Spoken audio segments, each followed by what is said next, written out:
Welcome back. कैसे हो? मेरा नाम राजेश कुमार गुप्ता है और तुम जुड़े हुए अपने सबसे फेवरेट एंड क्यूट वाला चैनल पीसी बंधुराज के साथ। तो हम लोग लैंग्वेज मीन वैल्यू थ्योरम को स्टडी कर रहे थे। एक्सरसाइज था 11D। तो आज हम लोग बचे हुए जो लास्ट के 4 क्वेश्चन है उसको हम लोग देखने वाले हैं। लैंग्वेज मीन वैल्यू थ्योरम हमसे कहता है कि कोई भी फंक्शन यदि अपने क्लोज इंटरवल में कंटिन्यूअस हो, सेकंड अपने ओपन इंटरवल में डिफरेंशिएबल हो, तो एक रियल वैल्यू ऐसा जरूर एग्जिस्ट करेगा जिस पर टेंजेंट और एंड पॉइंट को मिलाने वाला लाइन एक दूसरे के पैरेलल होते हैं। क्वेश्चन नंबर 15 कुछ ऐसा ही कह रहा है, y इज इक्वल टू है एक्स स्क्वायर। वाई मीन्स एक तरीके से fx। एग्री करते हो? ठीक है। तो कह रहा है कि where using Lagrange mean value theorem find a point on the curve this, okay, where the tangent is parallel to the line joining the points 1, 2 and 2, 4। Actually तुमको ग्राफ की मदद से पहले समझाऊं। एक ग्राफ बहुत स्पष्ट है कि पाराबोला है, अपवर्ड पाराबोला। ग्राफ की मदद से तुमको समझाएं, यही ग्राफ है y is equal to x square.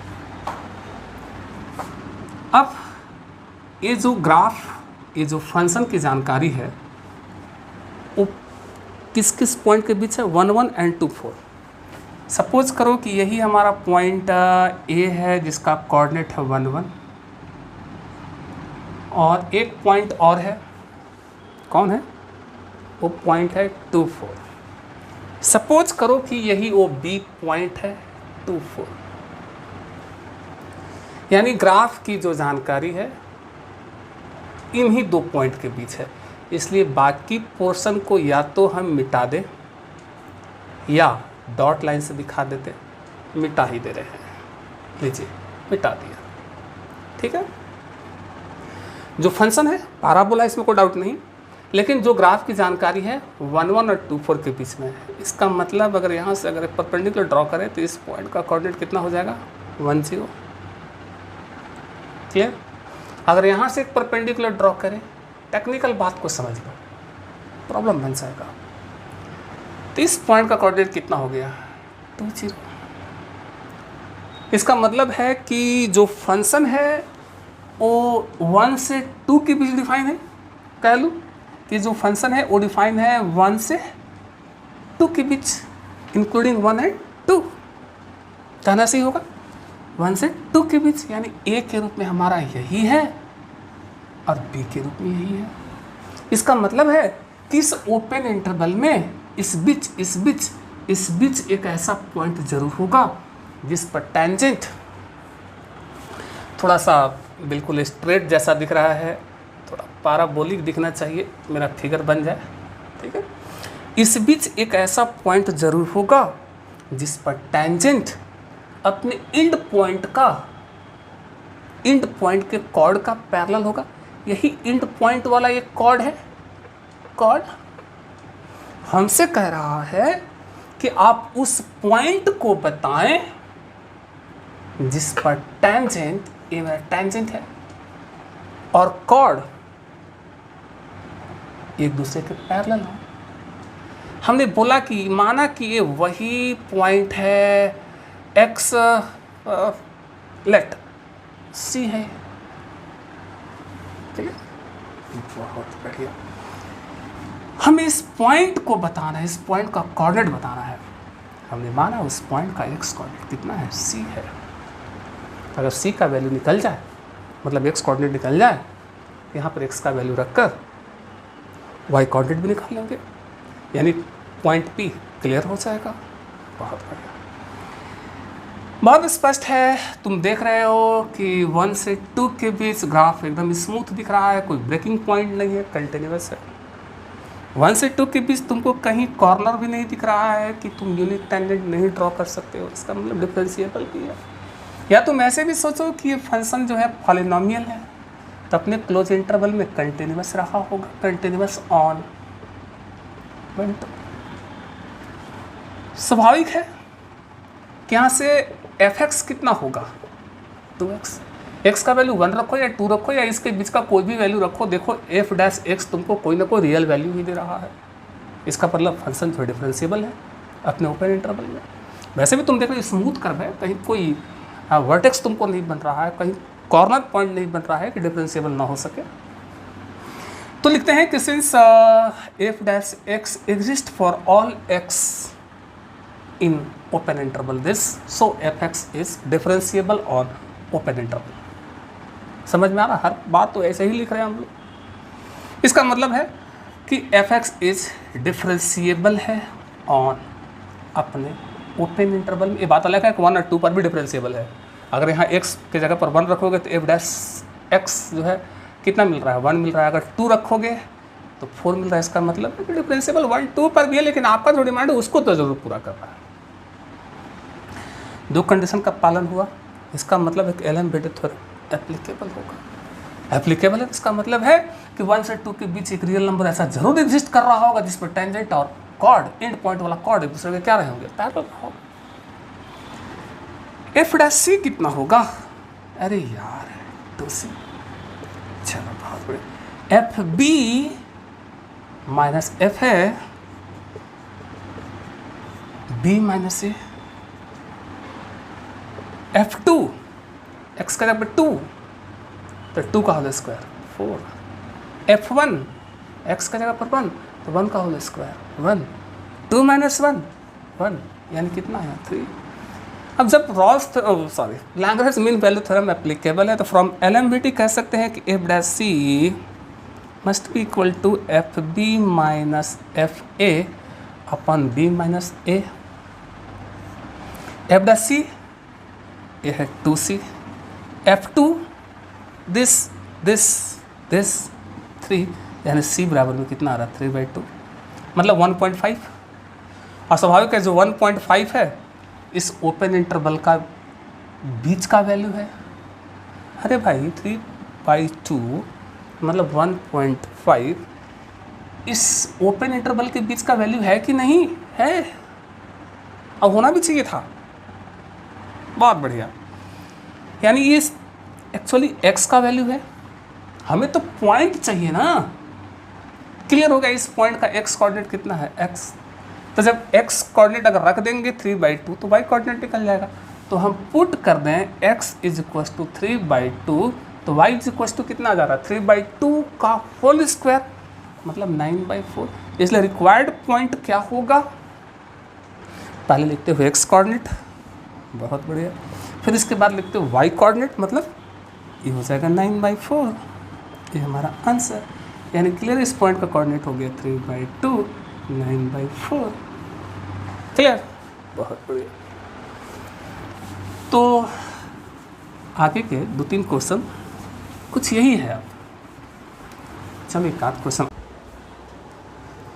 Number 16 बिल्कुल सिमिलर क्वेश्चन है। ये फंक्शन दिया गया है y मीन्स क्या है fx, कितना दिया गया है x3। ठीक है, चलिए बहुत बढ़िया। अगर इसको तुम ग्राफ के मदद से एक बार पुनः समझाएं तो ये ग्राफ कैसा आएगा? कुछ ऐसा ही ग्राफ आएगा, y is equal to x3 का ग्राफ आएगा। ये ऑरिजिन से पास करता हुआ ग्राफ आएगा। x बढ़ने पर y बढ़ रहा है, इसका मतलब इंक्रीजिंग ग्राफ होगा। एक रफ फिगर, और तुमको 2 पॉइंट दिए गए हैं 1 1 और एक पॉइंट, सपोज करो यही हमारा a जिसका कोऑर्डिनेट है 1 1 और एक पॉइंट और है b जिसका कोऑर्डिनेट है 327। कुछ यही बहुत बढ़िया कह रहा है कि इन 2 पॉइंट के बीच जो कॉर्ड बनेगा, एक कॉर्ड है। ठीक है, स्वाभाविक है इस पॉइंट का कोऑर्डिनेट कितना होगा 1 0। ओके, और इस पॉइंट का कोऑर्डिनेट हो जाएगा 3 0। यानी जो फंक्शन है a टू b, मतलब ये जो फंक्शन जो दिया गया है a हमारा a है 1 b है 3, इसका मतलब है कि जो फंक्शन डिफाइन है वो 1 2 3 के बीच डिफाइन है। सही है कहना? जो फंक्शन है ए टू बी यानी 1 2 3 के बीच डिफाइन है। हमसे क्वेश्चन पुनः वही बोल रहा है कि इन दो इंड पॉइंट को मिलाने वाला जो कॉर्ड है आखिर किस पॉइंट पर टेंजेंट का पैरेलल होगा। ये देखो ये टेंजेंट, सपोज करो कि यही इस पॉइंट का कोऑर्डिनेट है x कितना c लेट। हमने माना कि x बराबर c पर जो टेंजेंट है वो उस इंड पॉइंट के कॉर्ड का पैरेलल है। हमें इसी पॉइंट का कोऑर्डिनेट बतानी है, तो पहले c निकालेंगे जैसे अब तक निकालते आए हैं। x का वैल्यू जो भी आएगा c यहाँ रख देंगे तो y कोऑर्डिनेट निकल जाएगा। कहानी समझ में आ रहा है। पहला चीज़ ये कि पॉलीनोमियल फंक्शन है इसलिए अपने क्लोज इंटरवल में कंटिन्यूअस होगा, अपने ओपन इंटरवल में डिफरेंशिएबल होगा। समझ रहे हो बात? ठीक है। इसका मतलब है कि लैग्रेंज मीन वैल्यू थ्योरम के लिए जो कंडीशन है उसको सेटिस्फाई कर रहा है। बहुत बढ़िया। एफ डैश एक्स कितना होगा 3x स्क्वायर होगा। रिप्लेस करो x के जगह पर c, 3c स्क्वायर हो गया। ए बी, ये हमारा a, ये हमारा b, F B minus F A, समझ में आ रहा है। F1 b minus a, F3 x का जगह पर 3 का होल क्यूब 27 माइनस F1 1 का होल क्यूब 1, 3 माइनस 1 2, ये कितना आ गया 26/2, 26 घटकर बाई 2 मीन्स आ गया 30। ठीक है। फ्रॉम एलएमबीडी थ्योरम कहता है कि एफ डैश सी ये होगा F B minus F A, B minus A, F dash C का वैल्यू 3c स्क्वायर। बहुत आसान। दिस ए वैल्यू 13, इसलिए c square is equal to 13/3, इसलिए c is equal to under root 13/3। Clear है? या आप जैसा बुक में दे रहे हैं कि ऐसे कर दिया है, इसको ऐसे भी लिख सकते हो क्या 3 का मल्टीप्लाई डिवाइड, अरे भाई कैंसिल हो जाएगा, मल्टीप्लाई डिवाइड हुआ है सिंपल, तो हो जाएगा अंडर रूट 39/3 यानी x मतलब c मतलब 139/3। ठीक है, x वैल्यू निकल गया। अरे यार जब क्लियर हो गया कि इसका x कोऑर्डिनेट कितना है अंडर रूट 139/3, तो y कोऑर्डिनेट क्या होगा, तो इसमें x के जगह पर वैल्यू रख के y कोऑर्डिनेट निकाल लो। चलिए आइए इसे मिटाओ। तो पुट करा x के जगह पर इसमें अंडर रूट 139/3, तो y इज इक्वल टू कितना आ जाएगा 139/3 दिस।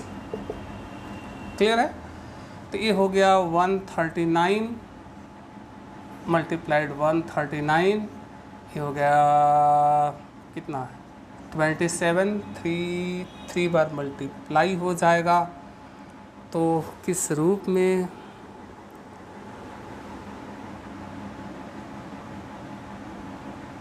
तो कट जाएगा, ये सिंपल सॉल्व किया जाना चाहिए, 3 से कट जाएगा तो ये आ जाएगा 13 अंडर रूट 39/9। अरे यार इसको सॉल्व कर लो ना। इसलिए रिक्वायर्ड पॉइंट क्या होगा, रिक्वायर्ड पॉइंट क्या होगा, x कोऑर्डिनेट आया अंडर रूट 139/3 और y कोऑर्डिनेट आ गया 13 अंडर रूट 39/9।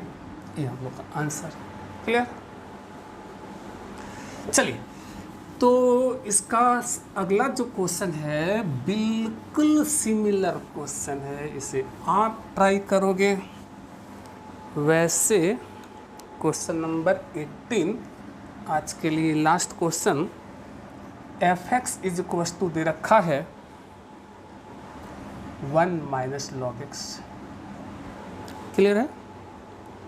वेयर कह रहा है कि x इज ग्रेटर दैन 0, मतलब x पॉजिटिव रहा है इनका, बहुत बढ़िया।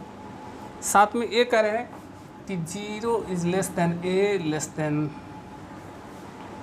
क्या है c, और c is less than b। ठीक है, जरूरत पड़ेगा देखेंगे। एक फंक्शन दिया गया है सो दैट कुछ शो करना है। चलो पहले ये बताओ इसका एफ डैश एक्स कितना होगा। एफ डैश एक्स पहला number A logarithm function, a polynomial function, तो स्वाभाविक है कि इनका मल्टीप्लिकेशन भी कंटिन्यूअस और डिफरेंशिएबल होगा। ठीक है, बहुत बढ़िया। u डॉट भी, u पीछे तो डी डी एक्स निकलेगा 1 माइनस लॉग एक्स का, प्लस भी पीछे डिफरेंशिएशन से सब लोग वाकिफ़ हैं, तो डी डी एक्स किसका निकलेगा, u का यानी x का। बहुत बढ़िया बना हुआ है, बटेगा 1 का डिफरेंशिएशन 0, लॉग एक्स का 1 बाई एक्स, ये रहा एज इट इज़, x का डिफरेंशिएशन 1, ये कट गया तो एफ डैश एक्स क्या आया, पहले प्लस पॉजिटिव वाला लिख लूँ 1 माइनस लॉग एक्स, और ए आ जा रहा है एक्स एक्स कट गया -1, ये भी गया, ये आ गया माइनस लॉग एक्स, रिप्लेस किया एक्स के जगह पर सी, एक्स के जगह पर सी, ये कितना हो गया माइनस लॉग सी। चलिए क्लियर। अच्छा जी, हमने थोड़ा मिटाना है इसलिए इसको हम कॉर्नर में नोट कर ले रहे हैं, एफ डैश सी आ गया माइनस लॉग सी। ओके, एलएमवीटी क्या कहता है, एक कहता है क्या कि अच्छा एक चीज़ और बताओ, ये जो फंक्शन ए और सी ज़रा केयर करना, सी जो है ए और बी के बीच में आ रहा है, समझो क्या कर रहा है, सी जो है ए और बी के बीच में है। क्लियर है, इसका मतलब है कि ये जो फंक्शन है ए से बी के बीच में डिफाइन है। बहुत बढ़िया, तो ऐसा करो कि यहाँ से अगर हम कहें कि F B minus F A upon B minus A क्या होगा। अरे यार एक्स के जगह पर बी क्या हुआ, B 1 minus log B minus F A, X के जगह पर ए, ये क्या हो गया A 1 minus log A upon B minus A, as it is as it is as it is. From LMVT, from LMVT कहता है F dash C is equal to कुछ यही। ओके, एफ डैश सी मतलब minus log c, जो proving करना है बहुत बड़ा दिख रहा है लेकिन बहुत आसान हो जाएगा। This this this this this this this this bracket वगैरह ना तोड़, छोड़ दो, 1 minus log A upon B minus ए, इसको क्रॉस कर दो। ओके, और माइनस यहाँ से कॉमन ले लो, जो इसके साथ माइनस के साथ क्या कर देगा, ये प्लस कर देगा, यानी ए बन गया ए माइनस बी। समझो हम क्या बोल रहे हैं, ए इसके साथ क्रॉस होनी है, यहाँ से माइनस कॉमन ले लिया जाए, ए माइनस इसको कर दिया प्लस, तो ए minus B log c. L H S में तो ही रहा, बाकी आर एच एस में बच गया as it is as it is as it is. यही प्रूफ करना है क्या, मिला, बहुत बढ़िया है जी। क्लियर, यही हमें प्रूफ करना था, तो यहाँ पर लिख दिया जाए प्रूफ। ओके, तो ये जो चैप्टर जो है आपका खत्म हो चुका है। अगला चैप्टर बहुत इम्पॉर्टेंट है, मैक्सिमा एंड मिनिमा। तो आज यहीं पर वीडियो को रोका जाएगा। पढ़ते रहो, बढ़ते रहो, मस्त मुस्कुराते रहो।